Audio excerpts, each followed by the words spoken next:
The War Within, originally published in the final issue of Deep Magic eZine, Summer 2021, edited by Jeff Wheeler, written by N.V. Haskell. Irene kicked up dusty clouds with each step, her gaze trained on the gray sky. Sol, walking several feet behind, noticed the silt sticking to his robes and suspected she did it on purpose, a remnant of her teasing nature. There was a lightness to her steps, as if she didn't remember they'd been walking for a week. Sol felt the weight of each day growing heavier. Unlike his wife, he remembered all that she forgot. The monastery was his last hope of saving what was left of her fractured mind. The scarf covering her head slipped to her shoulders. Unruly salt and pepper hair escaped, blowing softly in the breeze. She made no attempt to adjust it. The fabric was so thin it offered no protection from starling, but she wore it out of habit. It was something to cling to with each episode of confusion, which came several times a day now. Sol's staff kicked up dirt as well, but there was no one behind them for miles. As his knees and back protested loudly, he required the staff to take more of his weight. He paused to catch his breath, admiring Irene's familiar movements. Her head jerked one way, then the other. Tension tightened her shoulders. Sol froze, powerless to stop the change occurring. His temples throbbed as she turned towards him, eyes frantic. She looked as if she might dart away, but she never did. Irene always chose fight over flight. It was her nature. Irene. He opened his palms upward in deference. "Who are you?" she asked. Suspicion crept into her face. Her hands balled into fists. Sol. Calming his voice, he lay one hand over his heart. Her eyes darkened, a storm in a blue sea. "Do you know me?" The breeze gusted, flinging dust into Sol's face, though he made no move to stop it. "My love, if I were blind, I would know you. You are my home," he said. But her expression didn't change. She had lost him again. Sol swallowed. "You found an old dog once, injured and bleeding. Do you remember?" She stared, not responding. He continued. "You named him June. He was brown with white paws and a white tail," she whispered, the storm in her eyes settling. "I brought him with me when where did I go?" He offered his hand to her as he stepped forward, smiling. "Across the mountains. We have a farm there." Familiar blue eyes met his. She took his hand as they continued walking. "I can't remember what happened to him." He kissed her knuckles. The wind settled. "He lived a long life and loved you above all others. It was a long time ago." He held her hand as long as she would allow, knowing the moment would pass soon enough and he would be forgotten again. Each time it happened, his chest grew heavier, tighter. Drawing her back had become increasingly difficult as the disease progressed. She'd forgotten their home and their children, couldn't comprehend that there were grandchildren, and even though she didn't always remember him or the 30 years they shared, she remembered the dog they'd saved when they were on the run. She was a saver. She saved that dog and the man who followed her repeatedly over the years. Sol wondered if the memory of pets lingered in a different part of the brain, and if, perhaps, they had their own type of magic. Near midday, they rested under a lonely tree, the first decent shade they'd been granted all day. The clouds, burned away by unforgiving starling shine, left them parched, their skin tender pink. Sol's food was dust in his mouth as he closely monitored each bite she took, gently encouraging her to take another. She drank, but not enough, and ate even less. The curve of her collarbones jutted from the shoulders of her shirt, her sternum visible as sharp lines below her neck. Her clothing draped upon her frame, so loose he couldn't sew them any further. Tucking a lock of her hair behind her ear, he adjusted the scarf around her face to protect her thinning skin. Sol had routed them onto less traveled roads 2 days prior, and they had been fortunate to not encounter others. It was only another day or two before the monastery. He kissed her forehead. "I love you." She smiled, the same sly smile he remembered, her fingers interlaced with his. "I love you too." She looked at the clear sky and frowned, sniffing the air. Rain coming soon. He nodded. "I feel it too." a needed reprieve. "No, it's not," she scowled. "They are trying to stop us." He quieted, swallowed instead of speaking, and studied his worn boots. "The ones who did this to me," she said, answering a question not asked. Lacking the energy to argue, he stifled a sigh and measured his words as he stood. "I'm sure when the time comes, you'll be able to stop it." She glared at him. "I don't think I know how anymore." He tugged her gently to her feet, patting her shoulder. "Let's move on." The day continued in a pattern of walk, rest, and eat. She forgot him more than once, and had to be led back to June's memory. Sol tried other memories of other pets they shared over the years, but June worked the best. As dark clouds slid across the sky, Irene cursed and spat, the wind weaving around them. Cold rain stung their burned skin as Sol wrapped his arm around her and pressed on. She struggled, continuing to curse the storm. They took shelter in a grove of trees as lightning crashed. Pulling the scarf away, she stared upwards, a determined look on her face. "I can stop this," she said. Her hands clenched and began to glow. His vision blurred as he shook his head, gently covering her hands with his. "Please, Rennie, please don't," he begged. Her fierce nature was a reminder of who she had been and aided in softening his tone with her. The sadness on his face stilled her. "Every time you use it, it makes you worse," he whispered.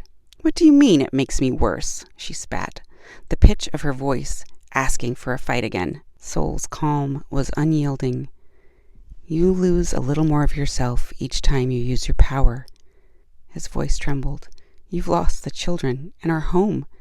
You keep losing me," he said. "I'm afraid I won't be able to bring you back next time."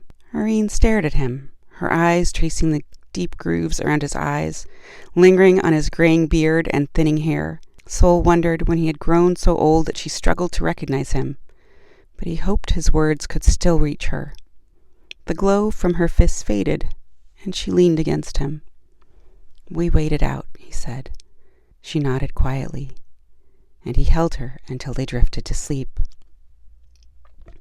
Sol woke alone in the night. Sol woke alone in the quiet night. The empty place next to him was still warm from her. It was his first deep rest in many days, and he cursed himself for it. Gathering their belongings, he stumbled after her, arthritic knees and back arguing at his haste. Following muddy footprints, he called her name, but she didn't answer. Her steps turned in a circle, lost, confused, then headed in another direction. Something not human screamed in the night. He ran, panic moving him forward. Irene stood with her back to him. A long smear of dark liquid circled the ground around her feet. Sol inched forward, peering around her to the small deer that lay dead before her, its soft eyes empty of life. She wrapped her arms tight around herself, shoulders shaking, her fingernails digging into the backs of her arms. "Irene," he said cautiously. She turned, eyes wide and wet. "She startled me," she gasped. "I didn't mean to, Sol. I swear I didn't mean to. It happened so fast." He nodded and pulled her away from the sad scene. "It's okay," he said. "It's not who you are." She cried until she forgot what she had done, and he didn't remind her. He watched her sleep, calm and peaceful, while chiding himself for sleeping too hard. What if it had been a group of travelers, or a child that had wandered away from an encampment? If it were him lying dead on the ground, would she know enough to miss him? He rubbed calloused hands together, pushing the thoughts down. They were almost to the village, and then a short trek up the mountainside to the monastery. The seers would help her. They had to. There were no other options. It seemed a lifetime ago when she appeared on the battlements, drifting in on a hailstorm directed at their enemies. Her power was terrifying, and he loved her instantly. Having expected 1,000 shoulders, not a young wind weaver, he should have been angered at the king, but instead found himself grateful. Of course, he heard rumors of a powerful woman able to block out the sky if she wanted, but none of those rumors spoke of her truthfully. None of them were wrong either. She was capable of easy horror. sweeping opposing forces away with gusts of sharp wind that painted the ground shades of red and brown. With a few sweeps of her hand, she cleared the enemy like brushing crumbs from a table. Her black hair floated around her, and, although she walked upon the ground, it was the wind that carried her. At first, theirs was a professional relationship. She wasn't free to love or live, her life implicitly wrapped with the king's demands. But each battle drew them together, and he saw she brought light to his darkness. Where he had spent years sowing seeds of bitterness, she ushered whispers of hope. Sol had been in service to the king for a long while, and knew enough of the political sphere to understand the impossibility of a relationship between them. He was several years her senior, a thought that made him more uncomfortable than not. What could he offer her that she could not receive from a more youthful and less bitter man? She had a lively demeanor, despite the work they did, and he often found himself laughing in her company. Soon he noticed how often she looked at him. Some of the soldiers pointed out that he smiled more. It was near the end of the war, victory only days away, when she entered his tent. He'd resisted her, but she'd persisted, and he found himself unable to say no, a pattern that lasted still. She spoke bravely about her feelings, while he had cautiously held his tongue like a coward.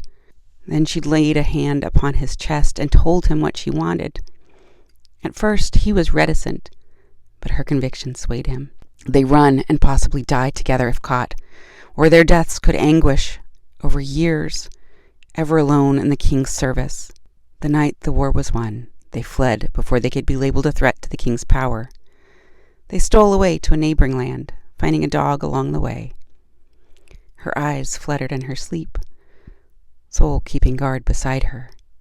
Irene was everything to him. Thanks to her, theirs was a quiet life with a farm that flourished. They had 3 children, healthy and brave like their mother, and been blessed with 4 grandchildren. Their home was filled with love and laughter, and there was no talk of war or what had come before, and none of the king's assassins ever found them, so well had she hidden them. Her first episode was quick and frightening and passed soon, but a month later there was another one, and then another, with larger lapses of memory between, memory that did not come back. Sol asked the children to hold the land and moved the 2 of them further into the forest after a disturbing incident with their son and grandchild. He hoped it would pass. She forgot to eat or drink, and he would wake in the middle of the night only to find her wandering far from home, lost and scared. As her memory disintegrated, her paranoia increased. She believed the king had people everywhere, casting spells and stealing her thoughts. She couldn't see that it was her own magic that was doing the damage. With each spell there were repercussions, yet he couldn't convince her, and arguing with her only increased her agitation. Mostly he was silent or agreed with her to calm her. He was patient, focusing on his love for her when his frustrations threatened to break him. No matter what came, he would be with her until his end. When Starling rose, he woke her, managed to get her to eat a few bites before they continued their journey together. "Where are we going?" she asked. "I know I should know, but I can't seem to remember." "It's all right," he said gently, pointing towards a looming point on the horizon. "Up there is the Zakon Monastery. The seers will help us." Fear edged into her voice. "Sol, what's wrong with me?" He shook his head, pausing for a long moment before saying, "Your magic is taking its toll on your memory." "Do you think they will help us?" "They must," he replied, "or we will make them." She walked beside him, eyes clearer than they'd been in a long time.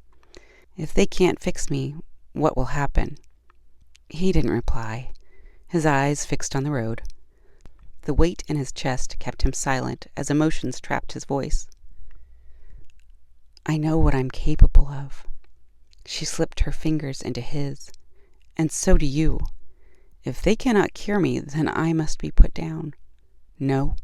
He shook his head, pulled his hand away. "I won't do it, and I won't allow it. Don't speak of this." She pulled him back with a strength that belied her thin frame. "If left unchecked, I could kill thousands. I could kill all those we love and everything we've worked for. I couldn't live with that." He shook his head again, dust in his eyes causing them to water. I can't, he whispered. She placed a hand on his chest. You can, and you might have to. You might be the only one who could. He refused to answer, but gripped her hand as they walked. By the time they reached the village, she'd stayed with him nearly all day. They rented a room at a tired inn that Sol suspected was not prone to crowding. They were dining on warm, hearty food when a young bard began to sing. He prefaced it by saying it was an old song written before he was born, about a couple gone to legend. The general and the sorceress, whose courage and forbidden love won the Great War, and how she had spirited them away to a dark realm to live out their days in peace. It was done well, although the details were wrong, and perhaps a bit more romantically imbued than the reality had been. But the singer had a gifted voice. Irene clapped along, no recognition of the tale in her eyes. Sol watched her. No matter what the song said, this was the greatest war they would ever fight, this war within her. Irene slept fitfully in the small bed, tossing and crying out. She'd thrown open the window at one point, but Sol had been there to close it. He rested in a chair propped against the door, alerted by every sound she made. When morning came, they gathered their bags and started up the steep road that led to the monastery. Sol paused, repeatedly catching his breath as the air thinned and the temperature dropped. Every day of his 62 years and every sleepless night he'd endured to bring them this far caught up to him. Irene raced ahead, unconcerned by the altitude and easily outpacing him. She didn't hear him call her name. The grade of the road increased, forcing him to lean heavily on his staff with each step. Starling was nearing midday, and light ushered through in wispy breaths between the clouds that surrounded the peak. Light-headed, he struggled for breath as he continued to place one foot in front of the other. His teeth chattered in the dampness, rounding a small turn. He met Irene's eyes, sharp and darkened with distrust.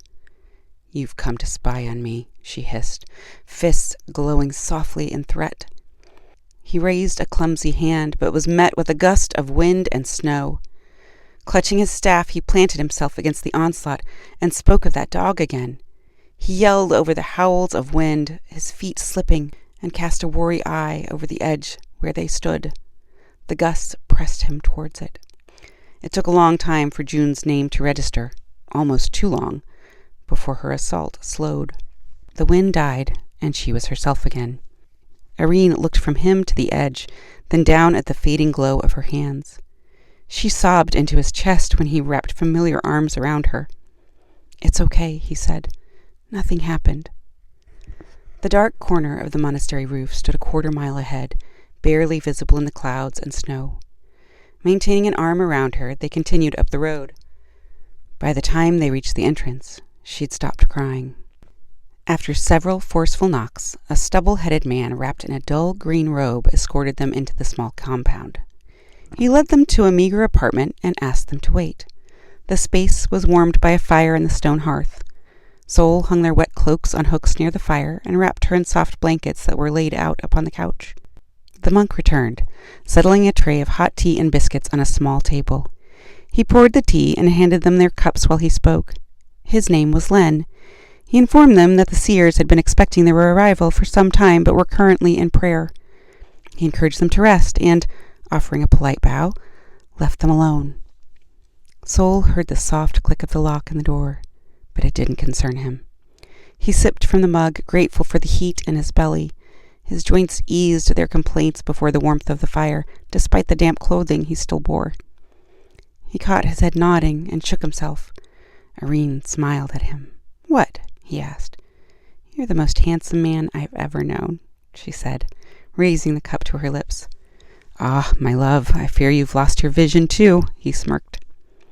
"I see everything." She scooted next to him. "I knew when I met you long ago, covered in blood and scars, clinging to life but not embracing it." She patted his hand. "I knew that we would end up here someday. I could see our lives laid out before us." He smiled, raising his eyebrows. "You knew we would end up in a monastery when we grew old. You truly are gifted.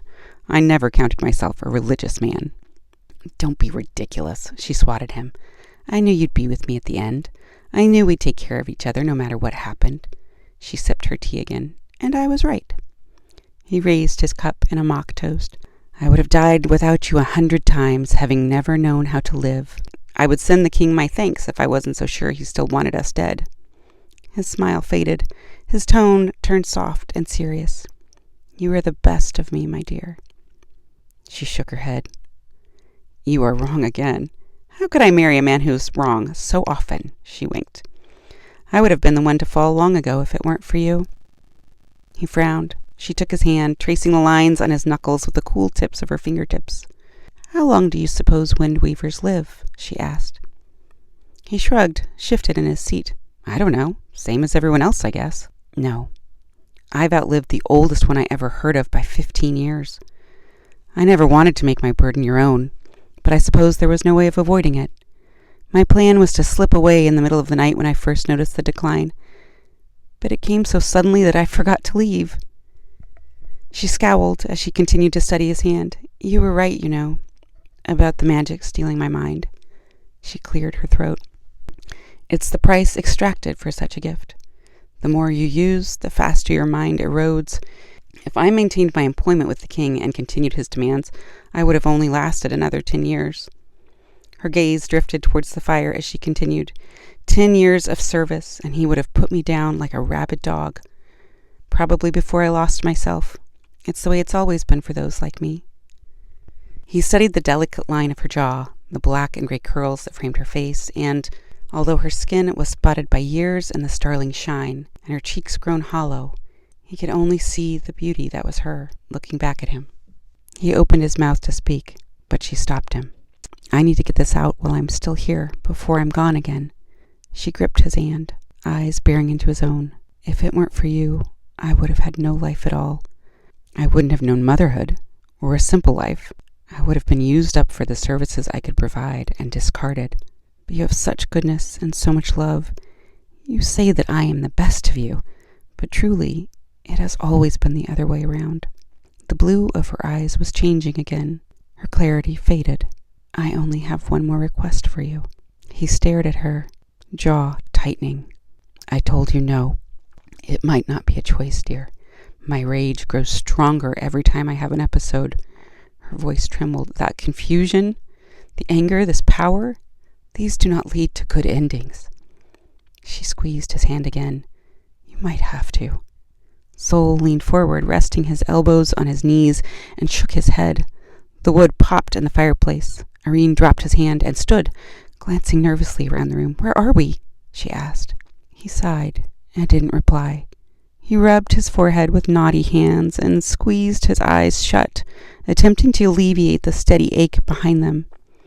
Leaning back, he watched her pace around the room, pulling out books and running her fingers along every surface.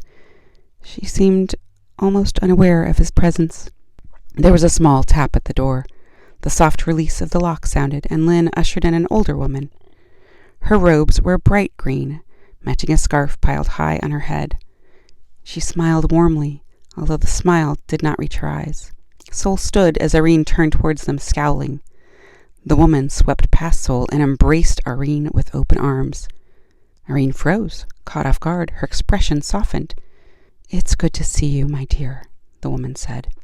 I expected you sooner, though. She took hold of Irene's hands and pulled her gently to the seat. Then she handed her the tea that had been abandoned. The woman motioned for Sol to join them as the younger monk stepped outside. Do I know you? Irene asked. An awkward smile crossed her lips. You should drink, dear. The woman's smile was steady. You must be worn from your journey. We have plenty of time to talk. Irene took a large drink, closing her eyes as she tipped the mug back. The woman gently took the mug from her hands and placed it on the table. Irene's eyes grew heavy as she reclined in the chair. She frowned slightly, tilting her head. It's all right, the woman said. You can rest if you want. All will be well when you wake. The woman draped a soft blanket around Irene, who drifted to sleep. Then the woman turned to Sol, all warmth replaced by a serious demeanor. We have some time before the tea wears off, she said, and extended her hand to him. I am Kyra, the abbess here. There was strength in her grip. Sol, he said. This is Irene. The tea? He asked, studying his mug. Lynn mixed it in her cup, per my orders. I thought it wise to temper any unpredictable elements. She smiled, continuing. I know who you are, and who you were. Honestly, I always wondered if she would find her way here. Dark eyes swept over him, giving a quick assessment. I believe I know why you're here, but you must ask for help before I can extend it. He cleared his throat, glancing to Irene, noting the steady rise of her chest. Can I ask anything? She nodded. You may ask whatever your heart desires, but I give no guarantees that we will provide it. Sol bit his lip and swallowed. She's ill, he said, the words heavy on his tongue. The abbess waited patiently. She's lost large pieces of her memory over the last few months and is dangerous to herself and others. He rubbed his hands together. She's gifted, you know. I had to isolate us after she didn't know our children. I was worried that she might... He let the words fall and coughed again as his voice broke. She's powerful, but it's getting so hard to bring her back. She's asked me to end her, which I will not do. I thought you might be able to. A lump rose in his throat. Can you help her? Kyra's sharp eyes assessed him. I understand how much she means to you, General. Irene is one of the most powerful weavers of recent history, and the fact that she has lasted this long is a true testament to her strength. Most weavers have gone mad by the time they are 30. He gave a knowing grin. She's past that by more than a bit, but there's still a lot of life in her yet. The abbess studied Irene as she slept. She asked you to put her down, and you refused. He nodded. Do you know the price for coming here? She asked. He shook his head. It's possible we could restore her mind, Kyra said, but it won't be easy, and I make no promises. She looked at Sol. It would be the end of her weaving. Do you know how she would feel about that? He swallowed hard. He didn't know, nor did he care. He wanted her back. The weaving never made her more than who she already was. Do whatever it takes. Be careful what you say, she cautioned. The cost may be greater than you can imagine. Are you willing to make a personal sacrifice to restore her mind? His arthritic fingers clasped together, trembling. I am. She studied him and stood. I will need to discuss this situation with my brothers and sisters. You may find me at Starling Rise in the main house. We can determine the option that best suits you both and the means of payment. What if there's another episode tonight? He asked. She shook her head. She's powerless within these walls. But if you would like to get some sleep, which you appear to need, she should sleep until mid-morn tomorrow. If she wakes, there is always one of us available, and we would happily provide you with more tea. Kyra locked the door behind her. Irene stirred as cool air kissed her cheek when the door closed. Sol wrapped a blanket around her and carried her to the bed in the corner. He kissed her forehead, then lay down beside her, draping an arm around her. The sound of her breath, the scent of her, the beat of her heart sung him to sleep. He startled awake before Starling Rise, instinctively sitting up and searching for her. Irene slept peacefully beside him, her face serene. A basin of clean water and fresh clothing waited for him near the fire. He bathed and dressed, keeping a watchful eye on Irene as she slept. He chewed his lip, unable to recall the last time he'd left her. As if in cue, there was a tap at the door.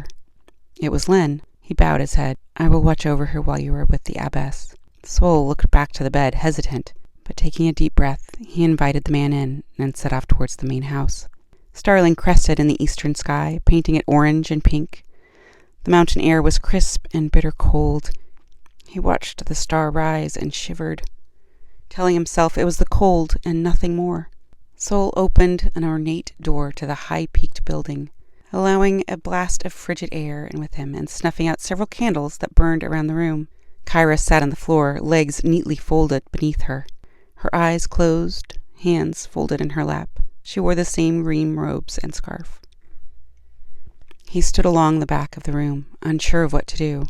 Eventually, she let out a long exhale and opened her eyes. Come and sit, please. She motioned toward a cushion in front of her. He lowered himself to the ground, stiff knees and hips uncooperative. He needed to shift every few minutes, or a different body part would ache or threaten numbness. And the cold only made it worse. She waited patiently for him to settle. How is she? Still sleeping. Good. Hopefully we can decide our course of action before she wakes. He crossed his arms. What can be done for her? There are a few options for you to consider. Once we've decided on what will happen, we can discuss what payment is to be rendered. He nodded, resisting the urge to rub his eyes. Option 1 is to leave Irene in our care. She can live out the rest of her days while being kept safe and unable to harm others. Could I stay with her? He asked. She shook her head. No.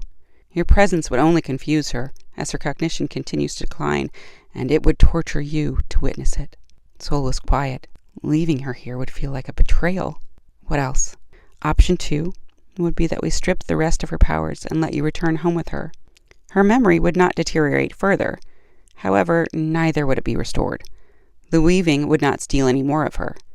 This is the option that I would most recommend.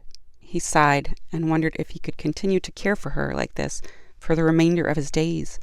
He was 10 years her senior. What was the likelihood that he would outlast her? What would happen to her if he went first? He slumped. His hands stilled their worrying. Is there anything else? She pursed her lips. There is one other option, but I warn you, I don't think it is what she would want. Tell me. To restore her memory, we would need to remove yours. All 30 years of your experiences together, to be specific. Right now, her mind is like a field ravaged by fire, burned and charred. We need to plant seeds, memories, if you will, but to regrow them, they must be authentic to her. We would remove her powers so that the new memories would not deteriorate. She stared at him calmly as she spoke, awaiting his reaction. What would happen to me? Sol asked.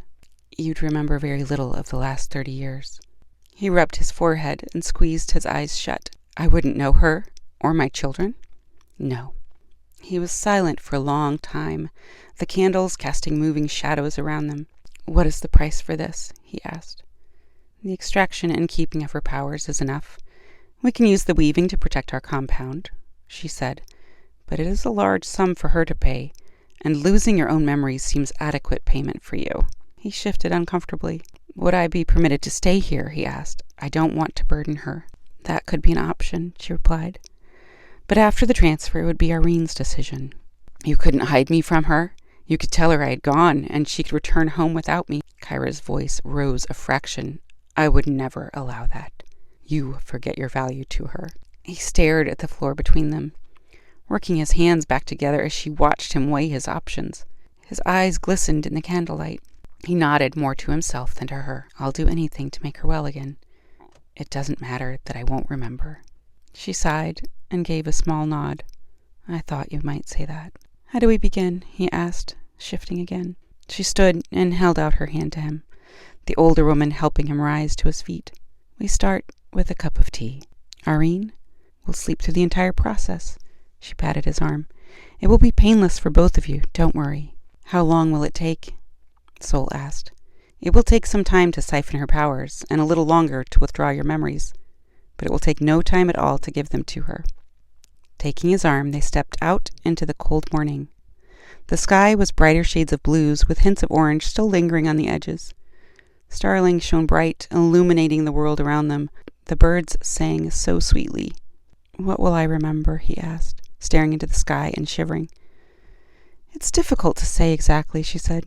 Most likely you'll remember who you were before you met Irene.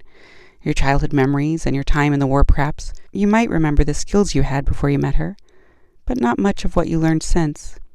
I can't say what else. It's different for everyone. Will I be able to make new memories? He asked. It's possible, but there aren't any guarantees. Sol's shoulders rounded as he gripped the railing and looked down into the precipice below. The wind swept away the tears that escaped his eyes. His voice was soft. I won't remember her at all. Kyra placed a heavy hand on his shoulder. You know, memory is a funny thing. I found it so closely tied to emotions that it can be unpredictable. For instance, although your exact memories will shift, the emotion tied to those memories remains. You may have a pleasant attachment to something without understanding why. He did not reply. His thoughts, his own. She led him back to the apartment where Len greeted him, along with 10 new faces, each with shorn heads and green robes. They served him tea and biscuits, speaking kind words and reassurance. When he felt the sedative take effect, he lay down on the bed beside his love, who still slept peacefully. He held her hand, a small wetness rolling down his cheek. He didn't brush it away. A drum beat in his ears as he looked to Kyra and nodded. Closing his eyes, he drifted away, the thrum of chanting the last thing he heard. Sol opened his eyes to dim light, though he could not recall where he was nor why his body ached so much. He groaned and looked around. A woman sat on the edge of the bed, holding his hand. Her eyes were sharp, ice blue, but gentle. Her face wore a history of beauty, with salt and pepper curls falling past her shoulders. She felt familiar, and though he couldn't place her, he liked her immediately. Her smile was comforting as she brushed cool fingers over his brow, and he found himself smiling back. "Do I know you?" he asked, his voice hoarse. Her eyes shone. "I am Irene, and I'm here to take you home."